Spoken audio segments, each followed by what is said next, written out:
All right, welcome back. Lots of news, lots of news, lots of news. We got to get everything covered.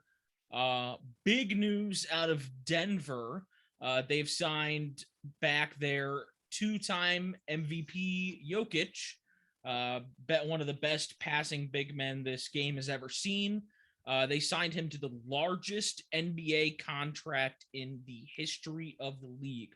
5 years, $264 million Supermax contract. What does this mean for the organization and him going forward? Do you like the deal, and what's going on? I mean, it's obviously well deserved. I mean, dude's the best center in basketball. I mean, Yeah. him and Joel Embiid are pretty close. I mean, it's just, but regardless, dude won back-to-back MVPs. He's back-to-back All NBA first team, and just one NBA first team. He's eligible for a Supermax. But the fact that they gave him 264 mil is crazy.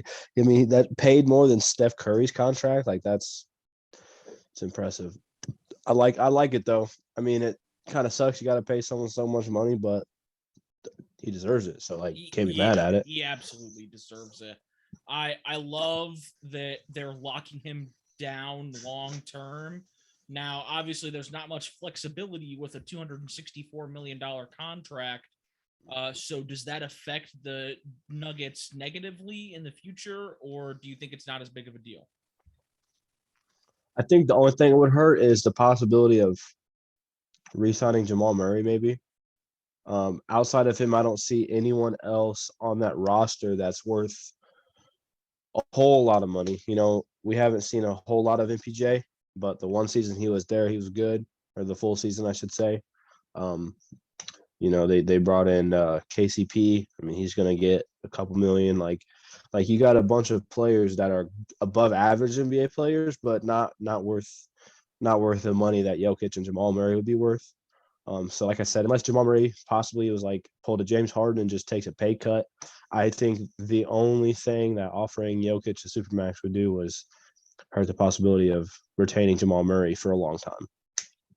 Yeah, I think that the biggest problem that they're going to have is, like, obviously if they want to pay Jamal Murray more, but if they're comfortable with what they have currently in the organization, I don't think it's going to be a big deal. Mm-hmm. But it doesn't leave room for you to go out and really get guys in free agency like that. So if you want to surround him with more pieces, it's going to be a little bit more difficult to do that now because of how absolutely large that contract is. Right. But like I said, it's just it's their roster is good. They have a decent roster, especially Bones Highland.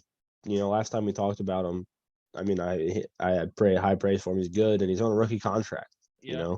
So I think that might hurt too in a couple years when he's ready for an extension, and he probably will want some more money. Mm-hmm. So, like I said, we'll have to see how it unfolds in a couple years. But I think right now, like I said, they're in win now mode, and retaining Jokic obviously means they're planning on contending for years to come. So we'll have to see when it comes down to the later years of his contract what happens, and if if that team is structured the same or not. But like I said, I think the only problem they will have encountering anytime soon is the Jamal Murray money. I think that would affect him.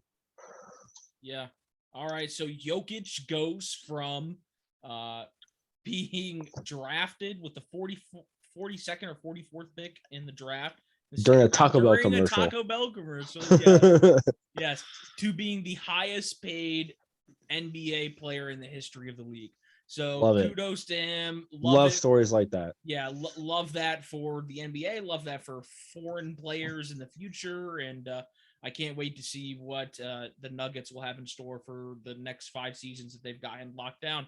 So thank you guys for listening in, and we'll get you with some more short clips here shortly.